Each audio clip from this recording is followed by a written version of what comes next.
Tere, räägime täna natukene pensionist. Mina olen Martin Kõrv ja minuga on täna koos Swedbank investeerimisfondid aktsiaseltsi juht Age-Petter ja Swedbanki pensionifondide fondijuht Berti Rahnel. Küsiks alguseks, et te ei näe väga sellised paar aastat pensionini eas inimesed välja, aga kui tihti teie üldse pensionile mõtlete? Tere, Martin! Iga tööpäev vähemalt. Tegelikult ma arvan, et viisil või teisel iga päev see tuleb teemaks. Kas nüüd just enda pensionile, aga pensionile kui sellisel ikka. Aga sina, Berti? Aga ma mõtlen just enda pensionile. Kui tihti sa nagu mõtled? Enda pensionile, ütleme, tegelikult mitte väga tihti ma pean tunnistama, aga jah, paar korda aastas ehk. Aga loomulikult pensionifondidele mõtlen pidevalt, aga enda pensionile tõepoolest, et võiks nagu rohkem mõelda. Aga kui enda pensionile mõelda, mis see esimene mõte on, mis kohe pähe tuleb? Mina küll mõtlen sellest, et vaatan seda ametlikku pensioni iga ja mõtlen, et ma nii kaua vist ei taha nagu iga päev tööl käia, et ma ikka tahaks varem pensionile minna, et mul on väga suured plaanid, mis ma pensionil teha tahan. Nii et, mõni plaan? Golfi mängida, reisida. Aga sul? Et ma olen mõelnud, et nagu tuntud investorid Charlie Munger ja Warren Buffett, et pikalt nagu aktiivne olla, pikalt tööd teha. Et see on nagu minu plaan. Ma saan ka öelda, ma mõtlen jumala tihti pensionile ja mul on nagu see üks suur asi, mida ma saan teha, siis ma saan magada iga päev, nii kaua kui ma tahan. Nagu reaalselt iga päev ma saan magada, ma täiega ootan, millal ma pensionile jõuan. Üks hea asi, mis tegelikult sunnib pensionile mõtlema, mis on, ma olen nagu minu tööandja on Rootsis ja Rootsis on selline süsteem, et seal saadetakse kord aastas põhimõtteliselt kiri, kus on siis kirjas sinu nagu kogunenud säästud ja prognoos, et kui palju see pensionile jäädes hakkad raha saama igakuiselt, et see tegelikult sunnib nagu mõtlema, et vähemalt kord aastas siis nagu. Me kõik mõtleme pensionile, aga lähme teema juurde, et kuidas pensionifonde üldse juhitakse, et Age, valgusta? Jaa, pensionifondide juhtimine koosneb ju tegelikult väga paljudest asjadest, et kõige rohkem nagu sellist tähelepanu ja sära saab see investeeringute juhtimine, aga ma arvan, et kui tulla nagu alguse juurde tagasi, siis kõigepealt on ikkagi see, et kes su klient on ja mis su toote pakkumine on. Et need tuleks nagu enne selgeks saada, et kui sa saad aru, et kes on see klient, kellele sa siis pensionifondi pakkuda tahad üldse, siis sa saad aru, et millise toote pakkumise sa pead tegema. Ja alles siis saab selle nagu põneva osa juurde minna, et selle töö teeme siis terve tiimiga enne ära, et meil täna on teises sambas, meil on üle 230 000 kliendi, et kui sa nüüd mõtled, et ilmselgelt, et me juba 3 ütlesime, et meil on täitsa erinevad ootused nagu pensioni heaks on ju, et millal me sinna jääme, mis me teha tahame, et 230 000 klienti, et need on ju täitsa erinevad üksteisest, et neid vaadates, et me oleme siis pikalt pidanud aru ja teinud ka väga suuri muudatusi ja jõudnud täna sinna, et ma arvan, et meil täna on ikkagi turu parim pakkumine, et kõik need kliendid leiavad endale sobiva. Ja kui me selle nüüd paika saime, et siis sealt edasi, et siis Berti saab rääkida sellest glamuursest ja põnevast osast, et mis see investeeringute juhtimine on. Ja, aga tegelikult ma tõesti tuleks korra tagasi veel selle toote juurde, et see on nagu kõige olulisem asi tõesti, et inimene oleks enda jaoks sobivas fondis, et üks suur risk on selle puhul ju see, et kui oled noore inimesena mõtled, et mina riski ei taha, võtad omale väga konservatiivse fondi, et see mis investeerib näiteks ainult võlakirjadesse, et täna võlakirjade intressimäärad on kuskil 3-4% juures, et samas aktsiatest oleks mõistlik eeldada, et sa võid teenida, ma ei tea, prognoose on raske anda, ei tohi ka, aga ajalooline kogemus lubab öelda, et 6-8% võiks teenida pika aja jooksul, et see liitintress, et sa teenid nagu kogunenud intressilt omakorda, kogunenud tootluselt omakorda tootlust, et see võib olla, ütleme, kordades erinev summa, mis pensioniks kliendil koguneb, et olenevalt sellest, et mis riskitasemega fondi ta valib, et see on tõesti nagu number 1 asi, et kui see on vale, et siis kõik see, mis fondijuht tegelikult teeb, et on juba teisese tähtsusega. Ja, et me ei tee ju neid fonde selleks, et meil endal nagu hästi huvitav oleks, et me teemegi selleks, et kliendil oleks kasulik. aga kuidas, Berti, sina oled reaalselt fondijuht ja juhid fondis olevat raha, et kuidas su tööpäev välja näeb, et sa tuled hommikul tööle, siis loed lehel, teed lehed lahti, vaatad, ahaa, see aktsia kukkus, hakkaks õige müüma või vastupidi, vaatad, et ütleme, mida osta?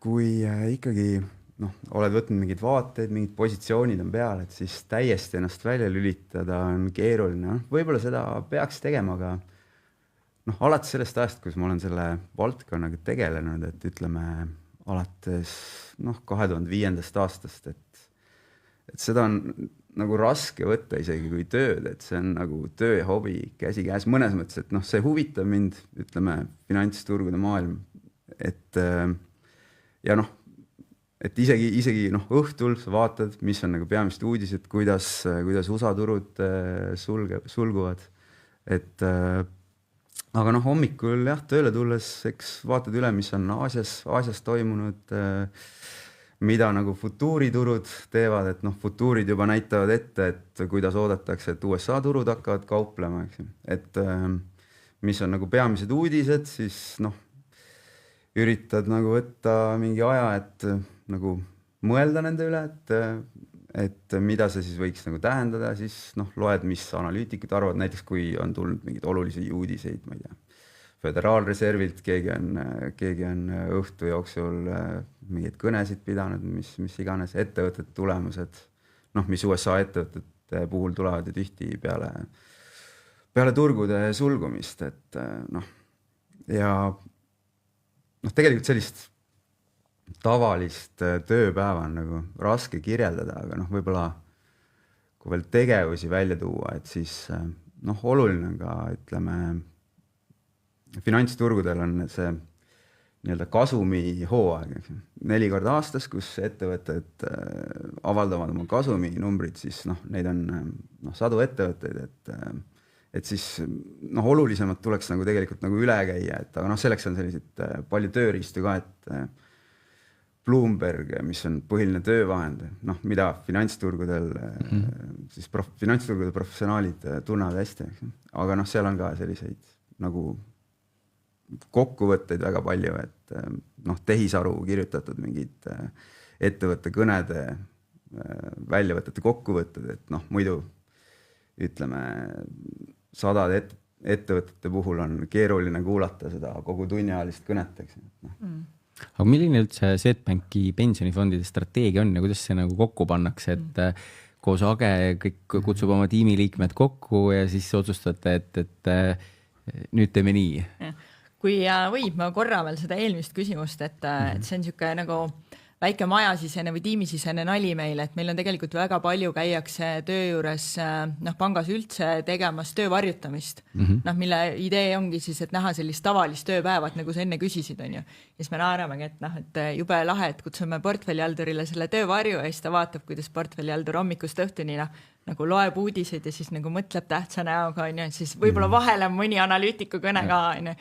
Aga tegelikult ma arvan, et nagu hästi suur osa ongi nii, nagu Berti ju kirjeldas, aga tegelikult on siin hästi huvitavaid osasid ka, mida me siis nendele töövarjutajatele proovime ka pakkuda, kui need aeg-ajalt nagu käivad, et lisaks nendele analüütiku kõnede kuulamistele, mis ei ole tegelikult on jumala äge, kui sul on ikkagi mingi Goldman Sachs või kes meil olid viimased korrad, kus me nagu suurema tiimiga kuulasime, et kui on ikkagi nagu suure analüüsi vaja, analüütik räägib ainult sulle, sa saad küsida nagu oma küsimusi ta käest, et see veits on ikka teine kui siuke üleüldise mingi konverentsi kuulamine, on ju. Ja tegelikult me käime ka ju päris paljude ettevõtetega kohtumas. Et ma võin natuke rääkida kohalikust turust, aga Bertil on muidugi ägedamad lood meie globaalsete investeeringute osas, et jaga mõnda. Ei, selles mõttes. Et ei ole ainult arvuti taga istumine see töö. See kindlasti ei ole, et ma proovin nagu erinevate sektoritega ka kursis olla, et ütleme isegi kui näiteks pangandus, kinnisvara ja autotööstus, et ma ei tea, pooljuhid, mitmed teised sektorid veel, et isegi kui ütleme näiteks eraldi pankadesse hetkel võib-olla ei investeerigi, ütleme loomulikult meil on need portfellis olemas läbi nagu ajutatud investeeringute, aga eraldi me ei ole neid suurendanud, aga samas on ikkagi hea teada, et mis seal sektoris toimub. Ja kus see strateegia ikkagi paika pannakse? Kes neid otsuseid teeb? või milline üldse on praegu Swedbanki pensionifondide strateegia? Strateegia on selles mõttes, seal on kõige olulisem otsus on nagu see kliendi otsus, et milline fond valida, siis kõige olulisem strateegia otsus on tegelikult ka, et kui palju fondis on aktsiaid, eks ju. Kes seda otsustab?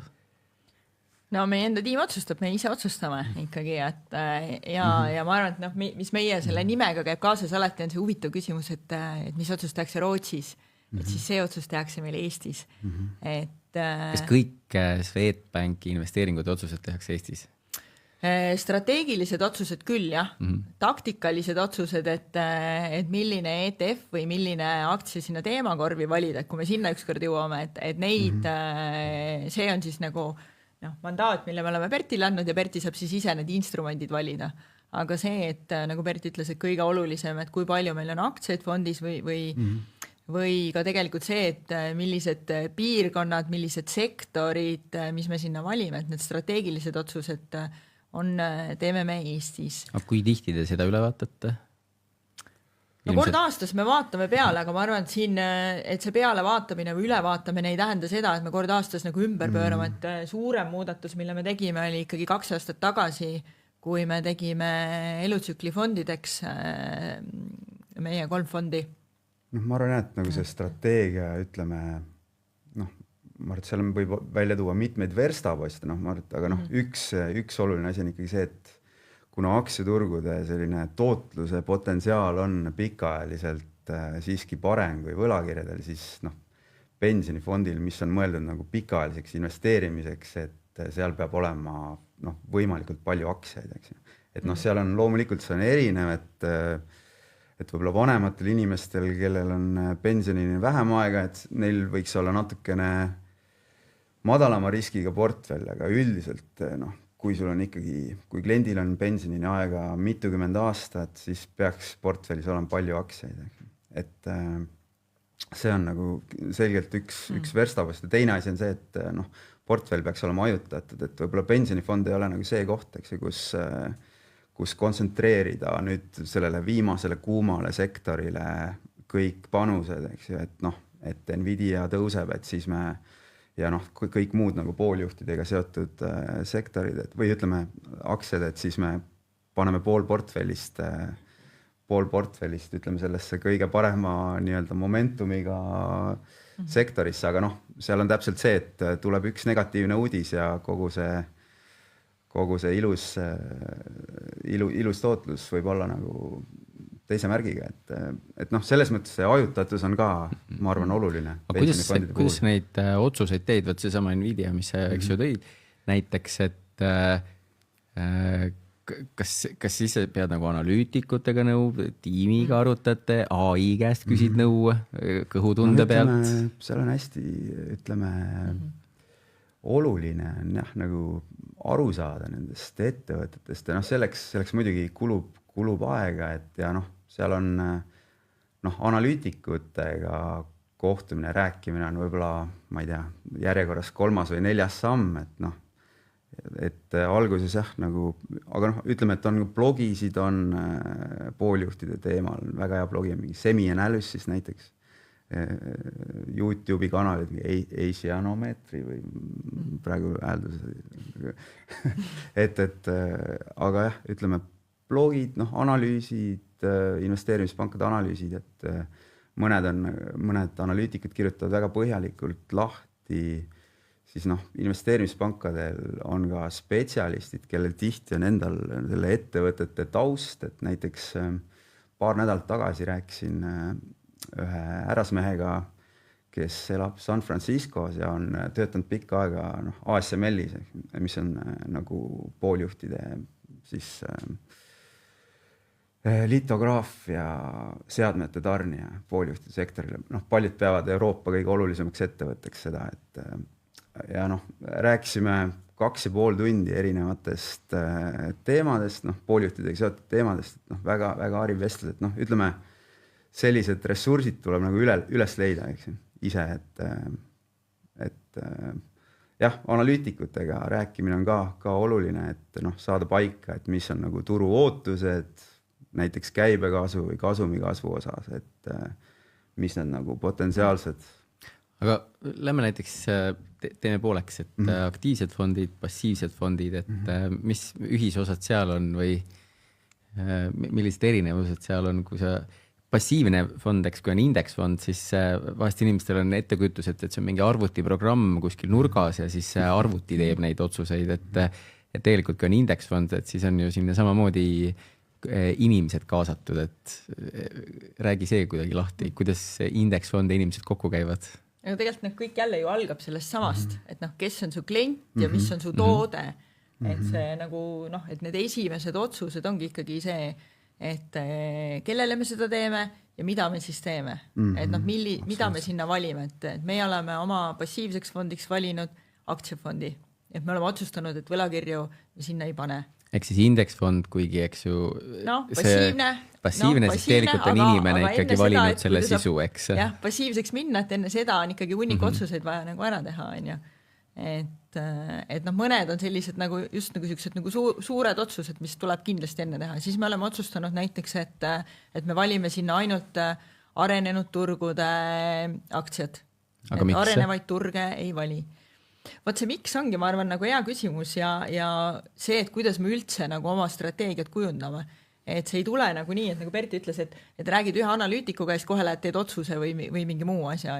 Et see tegelikult kogunebki kogu selle teadmise pealt, makro pealt, sektorite pealt, on ju, kogu nende arutelude pealt. Ega meil neid portfellijuhte tegelikult on ju majas rohkem, need ju omavahel ka suhtlevad. Ja siis me paneme paika nagu seda, et pikaajaliselt me usume, et siit tuleb parem tootlus, kui siit. Aga kas teil on vaidlusi ka vahest, et üks usub, et lähme selles suunas, teine ütleb, ei, ma olen 100% veendunud, et me peaksime hoopis nii tegema? On kindlasti, jah. Nagu igas tiimis ilmselt. Arenevad turud ongi tegelikult olnud üks nagu debati koht ka meil tiimisiseselt, et ühest küljest arenevad turud on odavad, eks, ja teisalt kui me võtame arenevad turud nagu sajandi alguses, et siis oli ju selgelt väga paljudes riikides tehti reforme, isegi Venemaa liikus nagu reformi kursil ja sellise liberaalsema majandusmudeli kursil ja ütleme, isegi tundus, et nagu demokraatlikuma sellise ühiskonnakorralduse suunas, aga tänaseks on nagu arenevatel turgudel suuresti see nagu reformide momentum ikkagi selgelt pidurdunud või isegi nagu tagasi läinud, et kõige olulisem arenev turg selgelt Hiina, eks. Et kus on olnud nagu viimase 3-4-5 aasta jooksul nagu mitmeid selliseid näiteid, kus tegelikult nagu ettevõtete vabadust ja riik sekkub väga jõuliselt ettevõtete tegevusse negatiivselt ja kus investorid on nagu väga suuri kahjumeid pidanud ka taluma. Et ütleme ja lisaks muidugi Hiina, eks ju, kinnisvaraturu situatsioon, et arvestades, et seal majandusest ligi 1/3 on kinnisvara ja infrastruktuuri investeeringud, et siis see madal seis nagu kinnisvarasektoris, et meie arvates see on nagu pikaajaliselt väga negatiivne selline faktor, mis Hiinat ja tegelikult arenenud turge tervikuna mõjutab. Lähme nüüd passiivsed, aktiivsed fondid, lähme nende juurest elutsüklifondide juurde. Võib-olla korraks. Enne natuke arutasime nende passiivsete osas, siis meil oli nagu hea nagu mõte oli selles osas, et sa pead ikkagi aru saama ka, et indeksfond või passiivne fond, et see ei ole niimoodi, et kõik on ühesugused. See on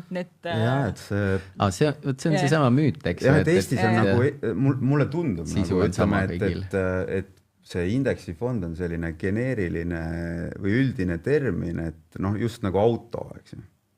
Et aga kui me võtame autod, siis igaüks saab aru, et või vaatad tootlust, siis on kõigil erinev tootlus, eks. Jah, et kui kõik ütlevad, et on indeksifond. Tegelikult ütleme jah, kui sa võtad lihtsalt paned veebiotsingusse indeksfond või indeksifond, et siis ju tegelikult on võlakirjade peale indeksifonde, on regionaalseid indeksifonde, näiteks ma ei tea, ka väiksemate riikide indeksifonde, isegi ma ei tea, noh, Vietnami turg näiteks on ka indeksifond, eks, et või MSCI Vietnam, et võid nagu sellise väga spetsiifilise sihitud indeksifondi valida, et noh, selles mõttes peab nagu aru saama selgelt, et kuhu see indeksifond investeerib, et Eesti turul nagu suurim, noh, kui me võtame nagu aktsiatesse investeerivad indeksifondid, et siis suurim erinevus, ma arvan, on see arenevate turgude osakaal, et noh, mida meil on, meil ei olegi, eks, sisuliselt, ja noh,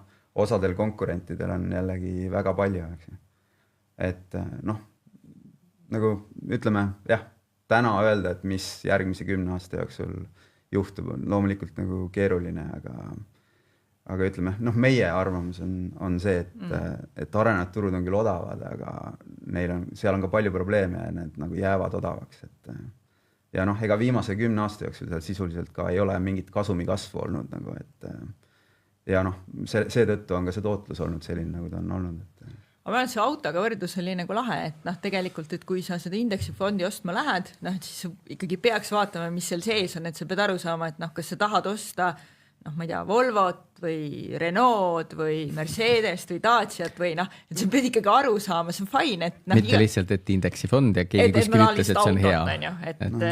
Et noh, ma ei ole veel näinud inimest, kes ütleb, et ma tahan lihtsalt autot, et ükskõik milline, et see ilmselt tuleb üldse, noh, et see pensioniteadlikkus, et täna just oli kommentaar oli sotsiaalmeedias, kus inimene küsis, et mis tal pensionivara nagu kogu aeg väheneb ja siis suureneb, et fond suvaliselt nagu võtab sealt raha ära ja paneb juurde. Et no see näitas seda, et see ei ole nii, nagu sul on, eks ju, kontojääk, et mul on kontol mingi kindel summa ja nii kaua, kuni ma ei ole ühtegi kulutust teinud, siis see summa peaks mul justkui kontol sama olema. Aga pensionifondis mul see summa muutub igapäevaselt vastavalt siis, sest mul ei ole ju seal raha, vaid mul on osakud ja see osaku väärtuseks muutub. No, et see indeksfondiga ilmselt on see sama, et ma arvan, et on suurem hulk neid inimesi, kes teab, et on indeksfond ja keegi kuskil ütles, et see on parem kui aktiivselt juhitud fond, aga ta ei saa aru, et mis see nagu vahe on või mis selle sisu on. Võib-olla, et indeksfondid on olemuselt nagu hästi lihtsad, et ütleme, kui me võtame, et arenenud turgude, aktsiaturgude nagu kogu väärtus on hästi suured numbrid, aga circa $65 triljonit, eks. Et tood suured numbrid, aga 65 triljonit, kõige suurem ettevõtte märtsi lõpu seisuga oli nagu Microsoft, et 3 triljonit, eks. Siis ligi 5% sellest siis globaalsete turgude kogu väärtusest, et ja tegelikult indeksifond siis investeeribki lihtsalt, võtab selle osakaalu, mis on nagu Microsoft kogu indeksi turu väärtusest ja investeerib selle osakaalu Microsofti aktsiasse. Et nüüd, kas fondijuht arvab, et Microsofti aktsia on atraktiivne või mitte, et see ei mängi mingit rolli, et fondijuht ise mingit otsust seal ei tee, et ma nagu näiteks Microsofti ei taha osta või et ma ostan Microsofti hoopis mitte 5%, vaid 10%, et jah, indeksifondi puhul fondijuht selliseid otsuseid ei tee. Mul on suurepärane mõte, me teeme praegu väikse debati ja Age, ütle üks asi, miks see aktiivselt juhitud fond on parem ja siis Berti, sa saad kohe öelda, miks indeksfond on parem. See on ainult üks. Ma rikun see debati kohe ära, sest ei saa olla nagu, et parem või halvem. Sinna me jõuame kohe. No siis kus ma siis saan tulla, kui ma juba tean õiget vastust? Ei, aga sa ei tea, sa müü mulle praegu aktsiafondi ja aktiivselt juhitud fondi, aktiivselt juhitud fondi. Ei, ma ei taha sulle midagi müüa, sellepärast, et minu taust ei ole 20 aastat varaldusest nagu Bertil on, aga minu taust on ikkagi pangas rohkem kui 20 aastat ja ma olen kogu aeg klientidega kokku puutunud. Ja üks asi, millest, mida ma sain aru kohe päris alguses, tulin panka suvetelleriks, puutusin päris palju klientidega kokku, on see, et tegelikult tuleb klienti kuulata ja tuleb aru saada ja leida nagu talle õige toode. Et me küll sinna ma tahtsingi jõuda tegelikult, et meil ei ole õiget nagu palju, aga mitte nii palju, et ma kohe võiks sulle nagu siin müüma. Et kellele sobib üks, kellele eks ju teine. Ei no seal on vaat erinevaid asju. Mina ise olen aktiivses fondis, ma olen 80-ndate fondis, 80. aastal sündinud.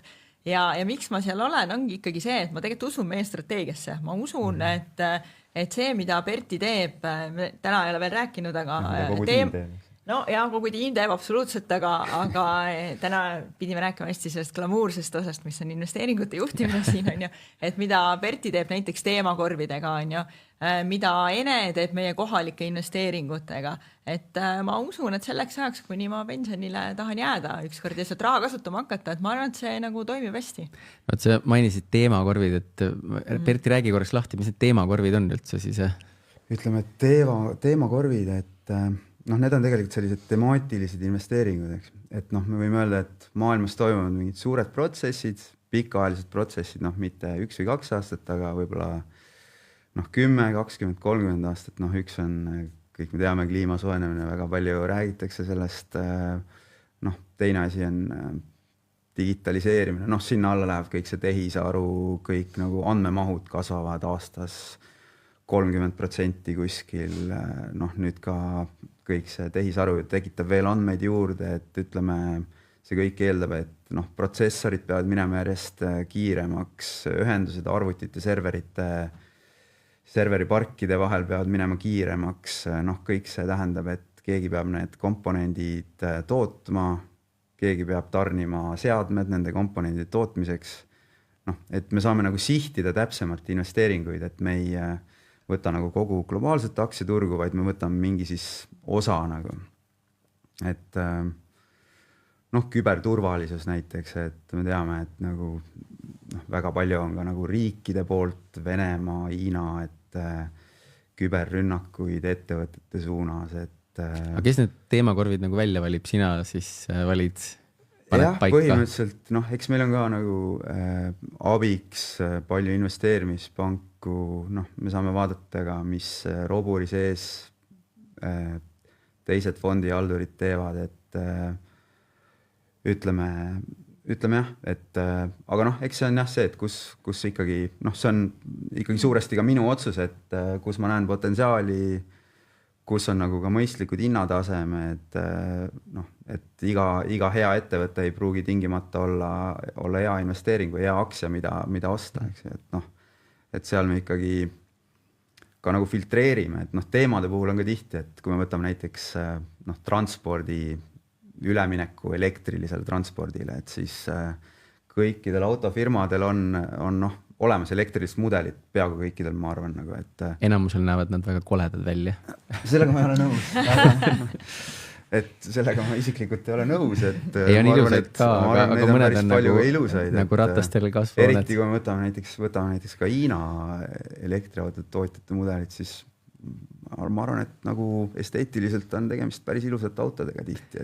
Aga miks neid teemakorve nagu vaja on, miks ei piisa lihtsalt, et sul on nagu piirkonnad või siis sektorid?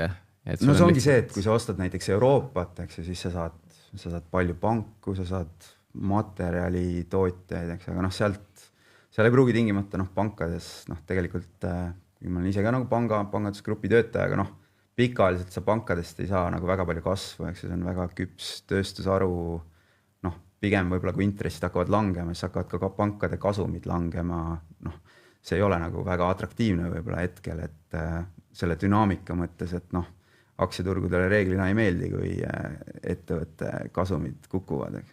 Et selles mõttes on võimalus jah valida investeeringuid, kus on see dünaamika nagu positiivne ja ka pikaajaline selline hea trend, eks. Et ja samas on oluline vältida nagu ka kaotajaid, et Euroopa autofirmade seas on ka nagu, ma arvan, mitmeid kaotajaid sellest elektriautodele ülemineku trendist, et mitte selles suures õhinas siis nendesse kaotajatesse investeerida, kuigi neil võib olla nagu ka selline toode olemas, eks, aga kokkuvõttes on nad pigem kaotajad. Aga kas need teemakorvid on kõikides Swedbanki pensionifondides moel või teisel sees või? Ei, kõikides ei ole. Need on ikkagi meie elutsükli fondides sees. Ja kolmandas jah. Aga ei ole, indeksitesse neid ei saa, eks on ju, et kontsentreeritud investeeringuid ja konservatiivses fondis sa neid ei saa. Nad elutsükli fondid, et korraks lihtsalt lühidalt, mis nagu elutsükli see fondi ülesehitus või strateegia või mis see mõte on?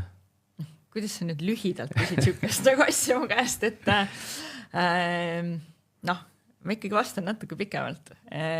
Meie pensionisüsteem täna on 20 pluss aastat vana, noh, üsna noor, eks, just täiskasvanuks saanud. Ja kui see pensionisüsteem loodi, teine sammas loodi, et siis selle sihuke kandev idee oli rohkem nagu raha hoidmine, raha säästmine, suht konservatiivne ja, et noh, pigem mitte niisugune noh, mitte riski võtta, mitte nagu maksimaalne aktsiaosakaal oli 50%. Kui loodi oli maksimaalne osakaal 50%. Ja noh, ajas on ju nii, nagu riik kasvas ja arenes, on ju nii, vaadati ka neid reegleid üle ja riik on tegelikult päris palju leevendanud neid investeerimispiiranguid, et nii sektorid, teemad, kuhu me tohime investeerida, kui ka see, et kui palju siis võib olla see aktsiaosakaal. Ja aktsiaosakaal tõsteti või noh, lubatud aktsiaosakaal nagu tõsteti siis, et me võime teha 100% aktsiafondi, tõsteti 2019 aastal.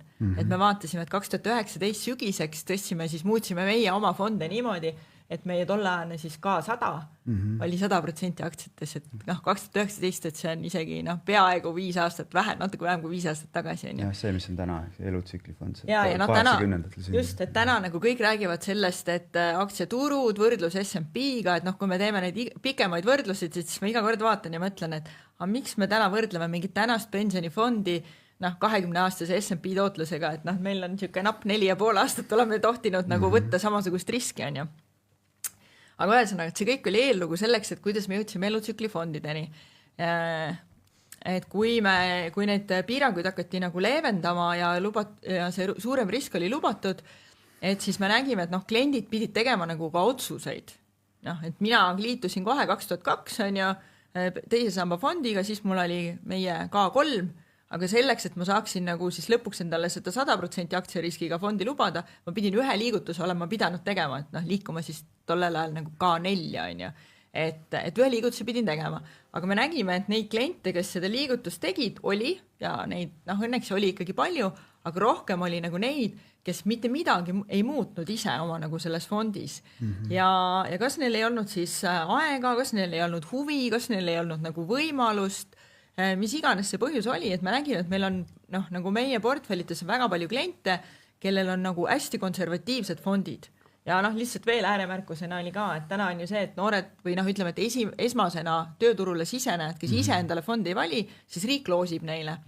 Ja see oli ju ka niimoodi, et kõigepealt loosite neid ikkagi kõige konservatiivsemasse fondi, et nad mingil juhul raha ei kaotaks. Aga noh, täna see nagu nii-öelda juba sentiment on teiselt pool ka, et kui sa oled hästi noor, et siis sa noh, peaksid koguma võimalikult nagu aktsiarohkes fondis, eks on ju. No see investeerimiskultuur on ka nagu kasvanud ja arenenud. Ja noh, ühesõnaga, kuna me nägime, et noh, tuletan meelde, et eks meil on üle 200,000 kliendi ja enne pensionireformi oli neid veelgi rohkem. Et kui nad ei taha nagu ise seda liigutust ette võtta, et siis see selgelt on ju meie kohus pakkuda nagu parimat toodet neile. Ja laias maailmas on tegelikult need elutsüklifondid päris palju nagu levinud ja selle mõte on siis ikkagi niimoodi, et kui sa oled nagu noorem inimene, kui siin juures olevalt pildilt näha, me kõik oleme siin nooremad inimesed, ehk siis pension on meil kaugel, et siis see aktsiarisk fondis on hästi kõrge. Ja kui sa saad vanemaks, siis aktsiate osakaal on suur. Aktsiate osakaal on suur, jah, et ja kui sa saad vanemaks, siis meie portfellijuhid hakkavad seda aktsiariski järk-järgult nagu vähendama. Vastavalt fondi prospektile ja tingimustele. Absoluutselt, objurist on kaasas, kõik disclaimerid on olemas. Et ühesõnaga jah, et siis kui sa pensionile nagu jääma hakkad, vahetult enne seda, et siis nii nagu Berti enne rääkis, et tegelikult seal aktsiaturul ka asju juhtub, eks on ju, et on erinevad mullid võivad olla, on erinevate ettevõtetega midagi juhtub, on ju, et siis see idee selles on, et seda riski vahetult enne pensioni jäämist natuke vähendada, et see volatiilsus oleks väiksem.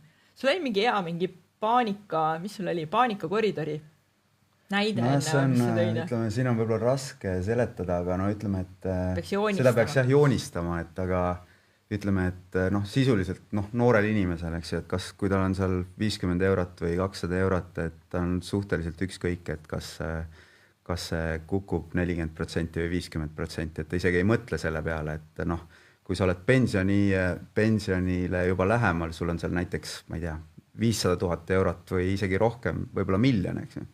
Et ja noh, siis sa... 200 000 eurot. Jah, või 200 000, mis iganes, eks ju. Et noh, igal juhul on see sinu jaoks ülioluline raha, võib-olla kõige suurem sääst üldse, mis sul on. Et ja noh, kui see peaks kukkuma nüüd 20 või 30% ja see hakkab su elustandardit mõjutama nagu pensioni eas, et siis on hoopis midagi muud ja noh, teine asi on see ka, et inimesed võivad nagu vigu teha, eks ju, et sa mõtled küll, et okei, et ma olen nagu kogenud investor nii ja naa, eks ju, et ma ei satu paanikasse, ma ei müü nagu ära oma investeeringuid valel hetkel, aga noh, me kõik, kes me oleme nagu finantsturgudega tegelenud nagu pikemalt, et me teame, et see on väga raske nagu hoida, noh, ütleme nagu seal paadis istuda nagu selle tormise ilma keskel ja noh, mitte teha võib-olla seda. See on alati kaks valikut, eks ju, et üks osutub pärast õigeks ja teine on mitte õige, et kumma sa nüüd langetad. See on alati, et sa nagu ette seda ei tea, aga noh, tihti peale ikkagi on see, et see paanikas tehtud otsus ei osutu õigeks, et noh, ma ise tean oma kogemusest, et paanikas mingi otsuse teed, et see võib olla täpselt see põhi, noh.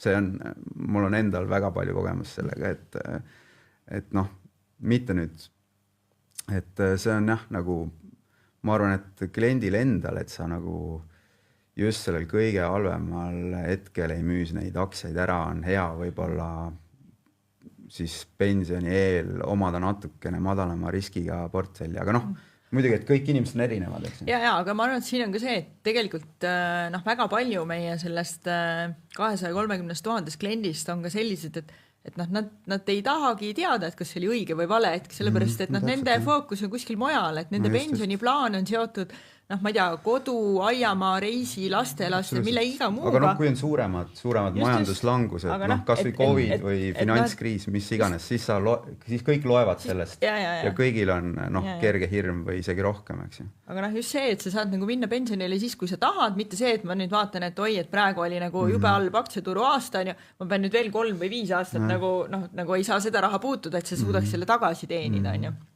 Et hästi nagu lühike kokkuvõte. Siin oli lühike vastus. Sa pärast võid lõigata need nagu muud jutud välja. Kui suur aktsia osakaal üldse praegu on elutsükli fondides? Globaalsest portfellist on nii 80-ndate fondi kui 70-ndate fondi osa ongi 100.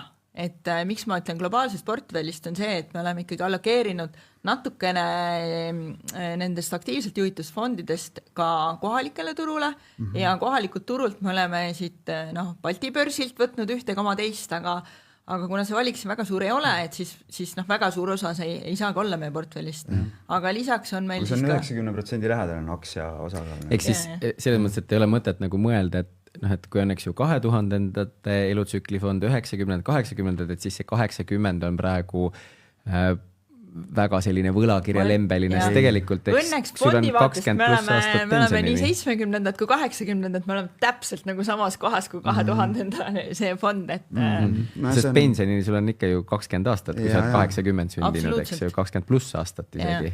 Et ma arvan, et siin on ka selline, et oi, et kas see on liiga konservatiivne ja eks me maja sees ju ka peame neid debatte, et me ju mitte ainult oma nagu keskis portfellihalduritega ei räägi sellel teemal, vaid me räägime ka ju meie kliendihalduritega, meie tooteinimestega, et on olnud, ma olen saanud seda küsimust, et mis sa arvad, äkki see nagu vaade, et kuidas te neid aktsiate osakaalu vähendada, et äkki see on liiga nagu konservatiivne, et äkki me oleme nagu liiga lahjas fondis.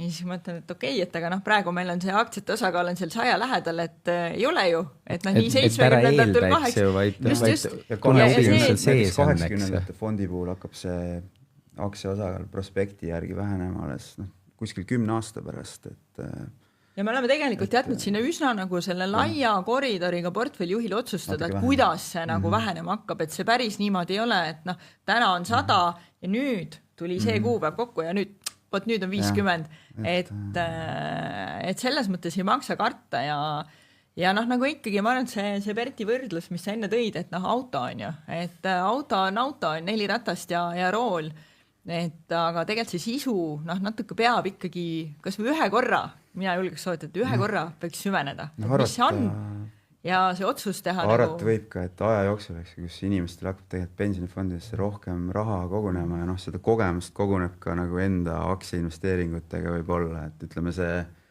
investeerimise kultuurikiht järjest pakseneb nagu.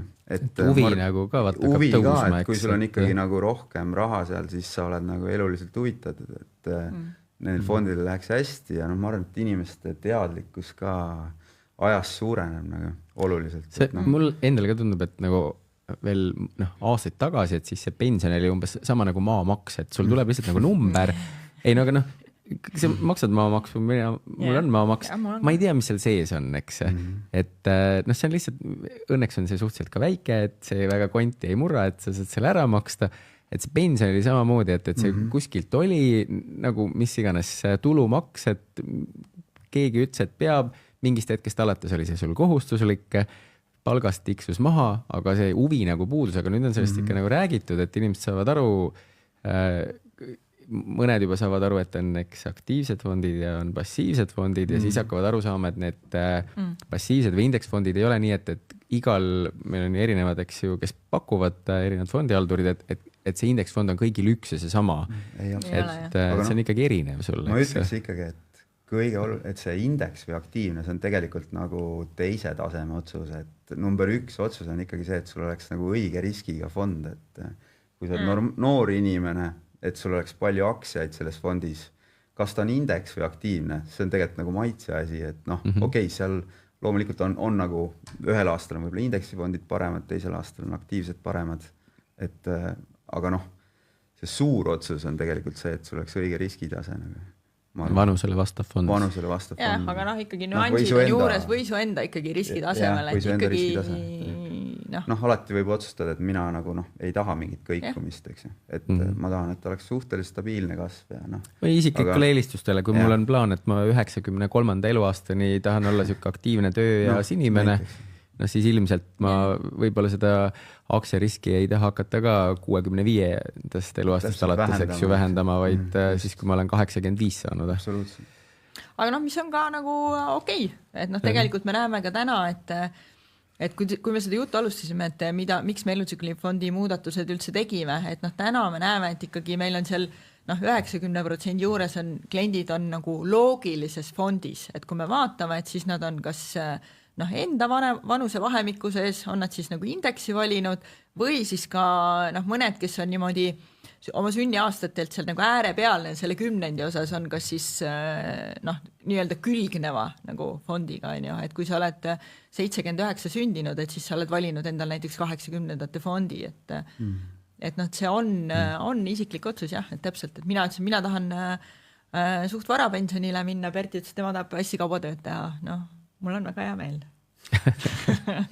Aga räägime tasudest, et nii nagu auto puhul, et vaata, eks ju, et mis see autos on, mis kütusega ta sõidab, et auto puhul on ju oluline see ka, et palju see auto maksab, et fondil on erinevad tasud, et kuidas see tootlust mõjutab, mis selle tasu sees on. See on nagu, see tasu, seda võib mõelda nagu, ütleme, et kui meil on nagu 2 sprinterit, kes jooksevad nagu 100 meetrit, eks ju, ja ka ühel on pandud näiteks 5 kilo nagu jala külge, eks ju, et tasud on nagu olulised, eks ju, et ütleme, kui sul on kõrged tasudega fond, et siis peab nagu fondijuht nagu ekstra head tööd tegema, et neid tasust ületada, et tasusid peab vaatama selgelt, et ma arvan, et meil on selles mõttes päris hea nende tasudega, et esiteks on see, et tootlus, mida klient näeb, see osaku hind, mida klient näeb, et sealt on juba tasud maha võetud, et ta ise ei pea mingit arvutamist tegema.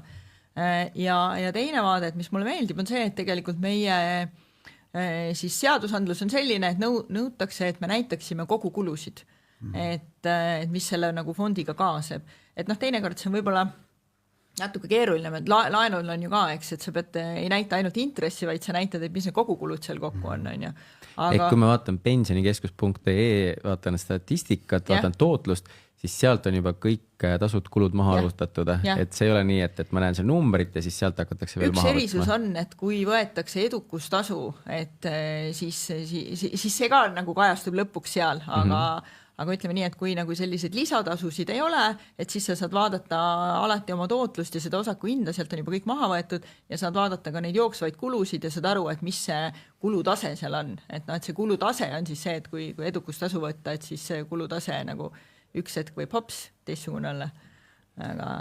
Aga me ei võta edukustasu, et meie kulud on kõik näha seal ja tootlus ja osaku hind, mida te näete, et on juba ilma kuludeta.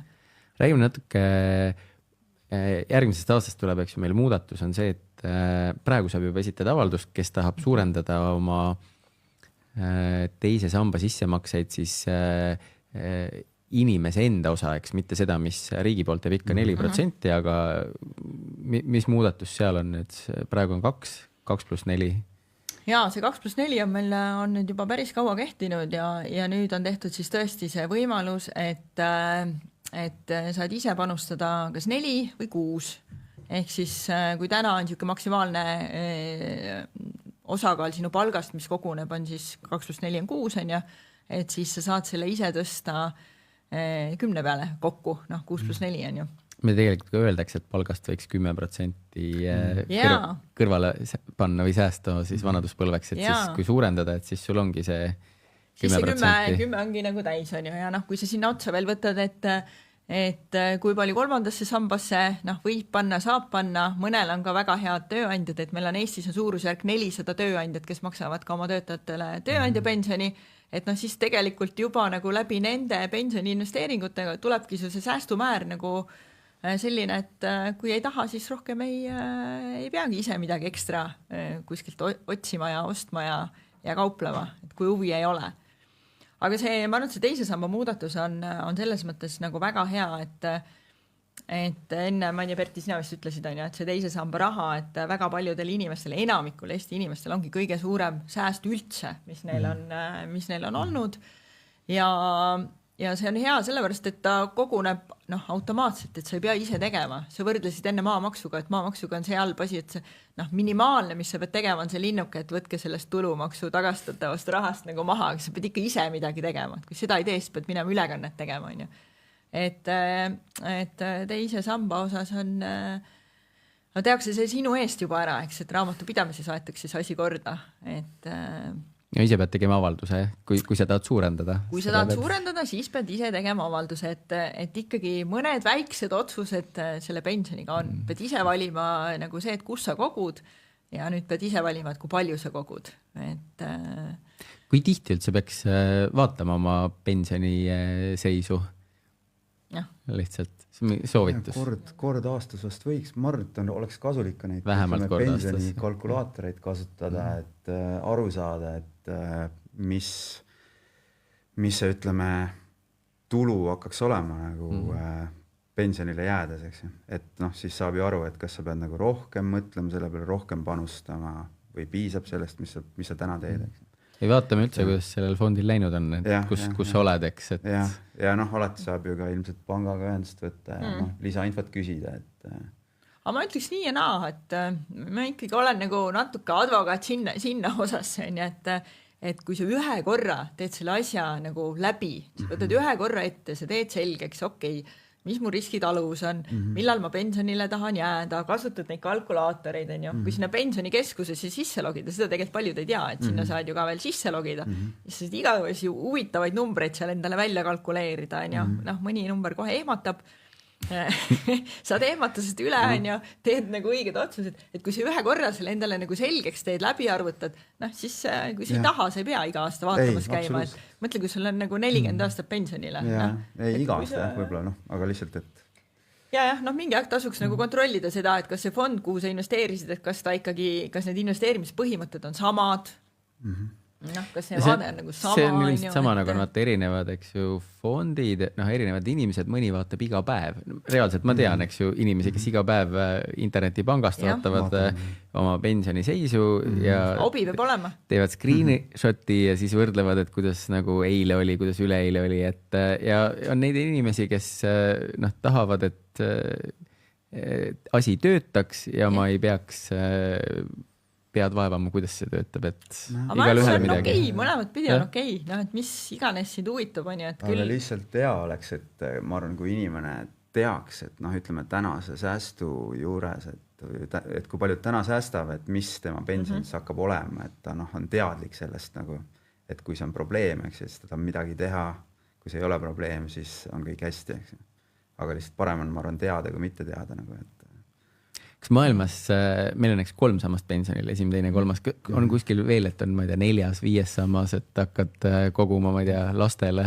See on jah, mida sa sambaks pead, eks, noh, et aga levinud on ikka 3 sa võid samba öelda süsteem. kinnisvara, noh, lapsed. Aga mis me enne korra puudutasime, sama nagu tööandja pension on ka ikkagi asi, mis arenenud riikides on noh, nagu väga suure osakaaluga ja ta on niisugune nagu loomulik osa. Aga miks meil nii vähe siis? Sa ütlesid 400 tööandjat. Noh, 400 tööandjat iseenesest ei olegi nii vähe, on ju, aga see number tegelikult ei ole nagu noh, nii ilus, kui see võib-olla isegi pealt näha paistab, et kui me võtame nagu paar suuremat tööandjat koos oma nende töötajatega ära, minu arust seal oli üle 5000 töötaja natuke kokku, kes seda tööandja pensionit eelmisel aastal siis nagu kellele maksti, on ju. Aga see on ilmselt ka kasvav trend, jah. Aga noh, et kui sa võtad paar suuremat tööandjat ära, on ju, noh, siis jääb siuke noh, natuke võib-olla alla 400, aga noh, töötajaid jääb umbes nagu 100. Oskad öelda, kui kiiresti see nagu aastas kasvab? Ei, ta ei kasva väga kiiresti. Ma arvan, et võib-olla siuke nagu 20 tööandjat on nagu juurde tulnud, aga töötajate pool on nagu väike ja noh, tänane põhiline nagu selline valikukoht on see, et tööandja maksab täpselt samad maksud, kas palga pealt või tööandja pensioni pealt. Ja noh, et siis tal on valikukoht, et kuidas. Et ma arvan, et see nagu meie siuke noh, väärtusruum ja nagu see tuleviku perspektiiv on ka muutumas, et loomulikult on väga palju töökohti, kus see palgatõus ongi hästi oluline ja palk ongi kõige nagu peamisem ja kui anda inimesele valida, siis ta noh, nagu mingil juhul ei tahaks seda valida. Aga ma arvan, et siin on natuke nagu võib-olla nagu tervisekindlustus on siuke hea nagu paralleel, et 10 aastat tagasi noh, keegi ei teadnud, et tööandja võiks pakkuda tervisekindlustust, on ju. Noh, täna on ikkagi juba see, et küsitakse kohe, et kas teil ei olegi tervisekindlustust tööandja poolt, on ju. Et ma arvan, et see tööandja pension ka läheb natukene nagu sinna poole. Ja kui me tahame, et meie pensionärid noh, ei peaks elama pensionivaesuses, et noh, siis peab see nagu, ma ei tea, see pensionitaburet või see peab toetuma rohkematele osadele, et ei jõua riik maksta noh, siukseid häid pensioni, et riik suudab heal juhul tagada selle, et sa nälga ei sure, on ju. Ei jõua sa teisest sambast, eriti kui sa maksed ei suurenda, on ju, ei jõua sa sealt koguda võib-olla nagu noh, sellist jällegi väga head pensioni, et noh, see peab olema natuke laiem. Riik peab panustama, ise peab olema tubli, ise peab koguma, aga noh, siin saab olla veel ka tööandja kõrval, et mida laiema põhjaliselt see pension koguneb, et seda suurem on nagu see tõenäosus, et see elukvaliteet on parem. Kui mõtleme nüüd nagu siuke selle vestluse lõpetuseks, et mis oleks soovitus pensioni teemal, mis te annaksite? Ükskõik mis valdkonnas, ma ei tea, kogu 3. sambasse, vaata üle oma fond, mis iganes mõtted tulevad?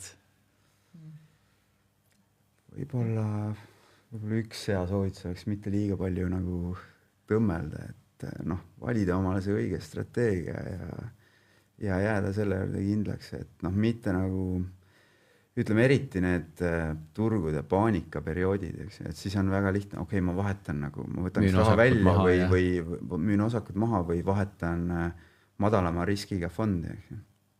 Et noh, praegu tundub see väga kauge kõik, eks, et aktsiaturgudel on väga hästi läinud, aga noh, ütleme, ma arvan, sest et noh, ütleme tänapäeval eriti, kus keskpangad ja valitsused väga aktiivselt sekkuvad ka majandusse, et need langused võivad sama ruttu läbi saada, kui need algasid, et noh, selles mõttes, et selleks hetkeks, kus võib-olla sa raha kätte saad, on juba nagu aktsiaturud hoopis teises meeleolus, eks, et noh, et ma arvan, et see oleks võib-olla üks asi, et mitte liiga noh, mitte minna selle hirmuga kaasa nagu nendel närvilistel perioodidel, et tihti asjad lahenevad.